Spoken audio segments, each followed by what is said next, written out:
ನಮಸ್ತೆ ಸ್ನೇಹಿತರೆ, ಆರೋಗ್ಯದ ಅಡುಗೆಗೆ ನಿಮ್ಮೆಲ್ಲರಿಗೂ ಸ್ವಾಗತ. ಬನ್ನಿ, ಇವತ್ತು ನೆಂಟರೆಲ್ಲ ಬಂದಾಗ ಜಾಸ್ತಿ ಪ್ರಮಾಣದಲ್ಲಿ ಚಿಕನ್ ಫ್ರೈ ಮಾಡಬೇಕು ಅಂದರೆ ಹೇಗೆ ಮಾಡಬೇಕು ಅಂತ ನೋಡೋಣ. ನಾನಿಲ್ಲಿ 2 kg ಚಿಕನನ್ನು ಪೆಪ್ಪರ್ ಫ್ರೈ ಮಾಡ್ತಾ ಇದ್ದೀನಿ. ತುಂಬ ರುಚಿಯಾಗಿರುತ್ತೆ, ತುಂಬ ಸುಲಭ ಕೂಡ. ಬನ್ನಿ ಅದನ್ನು ಹೇಗೆ ಮಾಡೋದು ಅಂತ ನೋಡೋಣ. ಮೊದಲಿಗೆ ನಾನಿಲ್ಲಿ 2 kg ಚಿಕನನ್ನು ಚೆನ್ನಾಗಿ ತೊಳೆದಿಟ್ಕೊಂಡಿದ್ದೀನಿ. ಚಿಕನನ್ನು ಚೆನ್ನಾಗಿ ತೊಳಿಬೇಕು, 3 ರಿಂದ 4 ಸರಿ, ಇಲ್ಲಾಂದರೆ ಸ್ವಲ್ಪ ವಾಸನೆ ಇರುತ್ತೆ. ಅದಕ್ಕಾಗಿ ಚೆನ್ನಾಗಿ ಚಿಕನನ್ನು ತೊಳೆದಿರಬೇಕು. ಆನಂತರ ಇದಕ್ಕೆ ನಾನು ಒಂದು ಟೀ ಚಮಚದಷ್ಟು ಅರಿಶಿನ ಹಾಕೋತಾ ಇದ್ದೀನಿ. ಆನಂತರ ರುಚಿಗೆ ತಕ್ಕಷ್ಟು ಉಪ್ಪನ್ನು ಹಾಕೋತಾ ಇದ್ದೀನಿ. ಉಪ್ಪು ಸ್ವಲ್ಪ ಕಡಿಮೆ ಬೇಕಾದರೂ ಹಾಕೋಬೋದು, ಆಮೇಲೆ ಟೇಸ್ಟ್ ಮಾಡಿ ಫ್ರೈ ಮಾಡುವಾಗೂ ಹಾಕೋಬೋದು. ನಾನಿಲ್ಲಿ ಸರಿಯಾಗಿ ಹಾಕ್ತಾ ಇದ್ದೀನಿ. ಆನಂತರ ಇದಕ್ಕೆ ಅರ್ಧ ಟೀ ಚಮಚದಷ್ಟು ಖಾರದ ಪುಡಿನ ಹಾಕ್ತಾ ಇದ್ದೀನಿ. ಬ್ಲ್ಯಾಕ್ ಪೆಪ್ಪರ್ ಯೂಸ್ ಮಾಡಿದಾಗ ಕಲರ್ ಬರುತ್ತಲ್ಲ, ಆ ಥರ ಕಲರ್ ಬರುತ್ತೆ ಈ ಪೆಪ್ಪರ್ ಫ್ರೈ. ಅದಕ್ಕೆ ಸ್ವಲ್ಪ ಖಾರದ ಪುಡಿನ ನಾವು ಹಾಕ್ಕೋಬೇಕಾಗತ್ತೆ. ಆನಂತರ ಇದನ್ನು ಚೆನ್ನಾಗಿ ಕಲಿಸ್ಕೋಬೇಕು. ಉಪ್ಪು ಖಾರ ಎಲ್ಲ ಕಡೆ ತಗಲೋ ಥರ ಚೆನ್ನಾಗಿ ಕಲಸಿ ಎತ್ತಿಡ್ಕೋಬೇಕು, ಒಂದು ಅರ್ಧ ಗಂಟೆನಾದರೂ. ಅಲ್ಲಿ ತನಕ ಒಂದು ಮಸಾಲ ಪುಡಿನ ರೆಡಿ ಮಾಡ್ಕೊಳ್ಳೋಣ. ಇದಕ್ಕೆ ನಾನು ಒಂದು ಸಣ್ಣ ಮಿಕ್ಸರ್ ಜಾರ್ಗೆ 2.5 ಟೀ ಚಮಚದಷ್ಟು ಮೆಣಸುಕಾಳನ್ನ ಹಾಕೋತಾ ಇದ್ದೀನಿ. ಖಾರ ಸ್ವಲ್ಪ ಕಡಿಮೆ ಬೇಕು ಅಂದರೆ 2 ಚಮಚ ಹಾಕಿದ್ರೆ ಸಾಕಾಗುತ್ತೆ. ನಾನಿಲ್ಲಿ 2.5 ಟೀ ಚಮಚದಷ್ಟು ಹಾಕ್ಕೊಂಡಿದ್ದೀನಿ. ಆನಂತರ ಇದಕ್ಕೆ ನಾನು 12 ಲವಂಗನ ಹಾಕೋತಾ ಇದ್ದೀನಿ. ಆನಂತರ 2.5 ಇಂಚಷ್ಟು ಚಕ್ಕೆ ಪೀಸನ್ನು ಹಾಕೋತಾ ಇದ್ದೀನಿ. ಇಷ್ಟನ್ನು ನುಣ್ಣಗೆ ಪುಡಿ ಮಾಡ್ಕೋಬೇಕು. ಎಷ್ಟು ಸಾಧ್ಯ ಆಗುತ್ತೋ ಅಷ್ಟು ಸಣ್ಣಗೆ ಪುಡಿ ಮಾಡಿ ಇದನ್ನು ಎತ್ತಿಡ್ಕೊ. ನಾನಿಲ್ಲಿ ಒಂದು ಬಟ್ಲಿಗೆ ಈ ಪುಡಿನ ಹಾಕೋತಾ ಇದ್ದೀನಿ. ಆನಂತರ ಇದೇ ಮಿಕ್ಸರ್ ಜಾರ್ಗೆ ನಾನಿವಾಗ 2 ಗೆಡ್ಡೆಯಷ್ಟು ಬೆಳ್ಳುಳ್ಳಿನ ಸಿಪ್ಪೆ ತೆಗೆದು ಹಾಕೋತಾ ಇದ್ದೀನಿ. ಫಾರ್ಮ್ ಬೆಳ್ಳುಳ್ಳಿ ತೊಗೊಂಡಿದ್ದೀನಿ ನಾನು, ಅದಕ್ಕೆ ದೊಡ್ಡ ಗೆಡ್ಡೆ ಆಗಿರೋದ್ರಿಂದ 2 ಗೆಡ್ಡೆಯಷ್ಟು ಬೆಳ್ಳುಳ್ಳಿನ ಹಾಕೋತಾ ಇದ್ದೀನಿ. ಜವಾರಿ ಬೆಳ್ಳುಳ್ಳಿ ತೊಗೊಂಡ್ರೆ ಚಿಕ್ಕದಾಗಿರುತ್ತೆ. ಒಂದು 8 ರಿಂದ 10 ಬೆಳ್ಳುಳ್ಳಿ ಹೆಸರುಗಳನ್ನು ನೀವು ಹಾಕೋಬೋದು ಪೂರ್ತಿಯಾಗಿ. ಆನಂತರ ನಾನು ಇದಕ್ಕೆ 2.5 ಇಂಚಷ್ಟು ಶುಂಠಿನ ತೊಗೊಂಡಿದ್ದೀನಿ. ಅದನ್ನು ಕೂಡ ಸಣ್ಣದಾಗಿ ಕಟ್ ಮಾಡಿ ಇಟ್ಕೊಂಡಿದ್ದೀನಿ. ಅದನ್ನು ಕೂಡ ಹಾಕೋತಾ ಇದ್ದೀನಿ.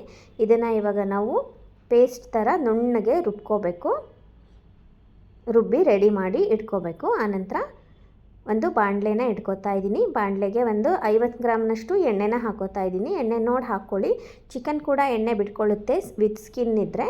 ಆನಂತರ ಎಣ್ಣೆ ಕಾದ್ಮೇಲೆ ಒಂದು 10 ಹಸಿಮೆಣಸಿನ್ಕಾಯಿನ ಉದ್ದುದ್ದ ಸೀಳಿಟ್ಕೊಂಡಿದ್ದೀನಿ, ಹಾಕೋತಾ ಇದ್ದೀನಿ.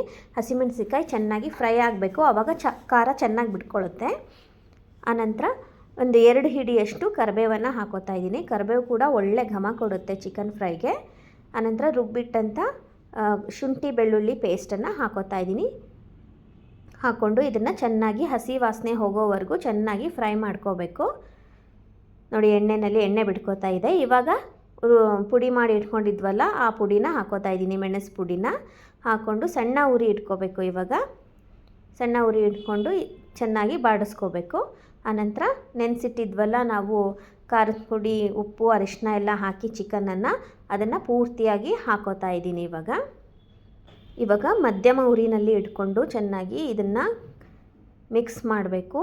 ಈ ಮಸಾಲ ಪುಡಿ ಎಲ್ಲ ಚೆನ್ನಾಗಿ ಹತ್ಕೋಬೇಕು. ಇದಕ್ಕೆ ಸರಿಯಾಗಿ ಒಂದು 5 ನಿಮಿಷಗಳ ಕಾಲ ಇದನ್ನು ಚೆನ್ನಾಗಿ ಮಿಕ್ಸ್ ಮಾಡ್ತಾನೆ ಇರಬೇಕು, ಬಾಡಿಸ್ತಾ ಇರಬೇಕು. ಹೀಗೆ ಫ್ರೈ ಮಾಡ್ತಾ ಇರಬೇಕು ಇದನ್ನು. ಆನಂತರ ನೋಡಿ, ಇವಾಗ ಒಂದು 10 ನಿಮಿಷ ಮಧ್ಯಮ ಉರಿನಲ್ಲಿ ಬೆಂದಿದೆ.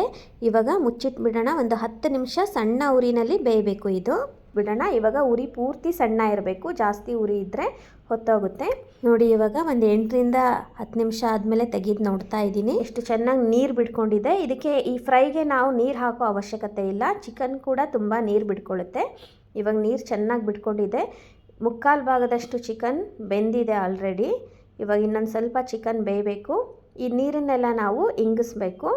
ಚೆನ್ನಾಗಿ ನೀರು ಇಂಗೋಗುತ್ತೆ. ಈ ನೀರನ್ನೆಲ್ಲ ಚೆನ್ನಾಗಿ ಇಂಗಿಸಿದ್ದೀನಿ ನೋಡಿ. ಇವಾಗ ಈ ನೀರನ್ನು ಇಂಗಿಸುವಾಗ ಸ್ವಲ್ಪ ಉರಿನ ಜೋರು ಇಟ್ಕೊಂಡಿರಬೇಕು.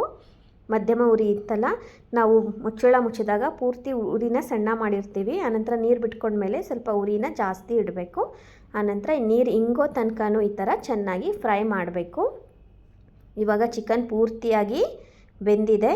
ಇವಾಗ ಒಂದು 2 ನಿಮಿಷ ಇದನ್ನು ಹಾಗೆ ಮುಚ್ಚಿಡ್ತಾ ಇದ್ದೀನಿ. ಸ್ಟವ್ನ ಆಫ್ ಮಾಡ್ತಾ ಇದ್ದೀನಿ. ಬಿಸಿ ಬಿಸಿಯಾಗಿ ಆನಂತರ ಬಡಿಸ್ಬೋದು.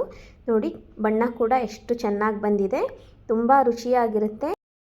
ಕೊನೆಯಲ್ಲಿ ಈರುಳ್ಳಿ, ಕೊತ್ತಂಬರಿ ಸೊಪ್ಪು, ಸೌತೆಕಾಯಿ, ನಿಂಬೆಹಣ್ಣಿನ ಜೊತೆಗೆ ಅಲಂಕಾರ ಮಾಡಿದರೆ ರೆಡಿ ಆಯಿತು ಪೂರ್ತಿಯಾಗಿ. ಯಾರಾದರೂ ಮನೆಗೆ ನೆಂಟರು ಬಂದಾಗ ಈ ವಿಧಾನದಲ್ಲಿ ಒಂದು ಸರಿ ಚಿಕನ್ ಫ್ರೈನ ಪೆಪ್ಪರ್ ಫ್ರೈನ ಟ್ರೈ ಮಾಡಿ ರುಚಿ ಹೇಗೆ ಬಂತು ಅಂತ ಕಮೆಂಟ್ಸ್ ಮಾಡಿ ಹೇಳೋದನ್ನು ಮಾತ್ರ ಮರಿಬೇಡಿ. ಇದೇ ಥರದ ಆರೋಗ್ಯಕರ ಅಡುಗೆಗಳಿಗಾಗಿ ನನ್ನ ಚಾನಲನ್ನು ಸಬ್ಸ್ಕ್ರೈಬ್ ಮಾಡಿ. ಮತ್ತೆ ಇನ್ನೊಂದು ಆರೋಗ್ಯದ ಅಡುಗೆಯೊಂದಿಗೆ ನಿಮ್ಮನ್ನೆಲ್ಲ ಭೇಟಿಯಾಗ್ತೀನಿ. ಅಲ್ಲಿವರೆಗೂ ನಮಸ್ಕಾರ. ಈ ವಿಡಿಯೋ ನೋಡಿದ್ದಕ್ಕಾಗಿ ನಿಮ್ಮೆಲ್ಲರಿಗೂ ಧನ್ಯವಾದಗಳು.